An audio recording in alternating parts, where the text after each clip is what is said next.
শীতকাল তো চলে আসছে আর শীতকাল মানে ভাজা ভুজি অনেক রকম বড়া পকোড়া এটা কার না ভালো লাগে। আমার তো দুর্দান্ত লাগে। তার সাথে যদি পাবদা মাছ থাকে সর্ষা বাটা দিয়ে আর কি চাই বস। আমি তো খুব ভালোবাসি পাবদা মাছ সর্ষা বাটা দিয়ে খেতে। আর এরকম কাঁচা লঙ্কা দিয়ে গরম ভাতে ঘি দিয়ে বকফুলের বড়া দিয়ে মেখে খাওয়ার একটা মজাই আলাদা। তোমরা কারা কারা ভালোবাসো আমাকে একবার জানাও তো কমেন্টে। আমি তো খুব ভালোবাসি বস, কারণ কি ভাই বকফুলের বড়া একটা ইমোশন আমাদের প্রত্যেক বাঙালির কাছে। আর তার সাথে ফুলকপি ফলে যে চচ্চড়িটা ছিল দুর্দান্ত ছিল খেতে, মানে দুর্দান্ত বলতে দুর্দান্ত ছিল।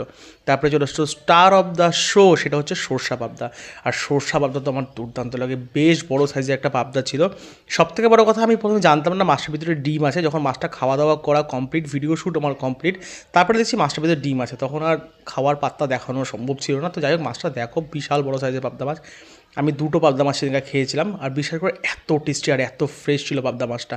আমার তো পাবদা মাছটা খেতে খুব ভালো লাগে। তোমাদের কেমন লাগে অবশ্যই কমেন্ট করে জানাও। যদিও বা ঝোলের পাবদা থেকে আমি একটু সর্ষা বাটাটা ভালোবাসি, তাও একটু ফ্যামিলি প্রেশারে বলে ঝোল পাবদা খাওয়া উচিত, তাই জন্য আলু বড়ি দিয়ে একটা পাবদা মাছের ঝোল খেলাম, যেটাও খেতে খুবই ভালো ছিল। আর পাবদা মাছগুলো এতটা ফ্রেশ ছিল।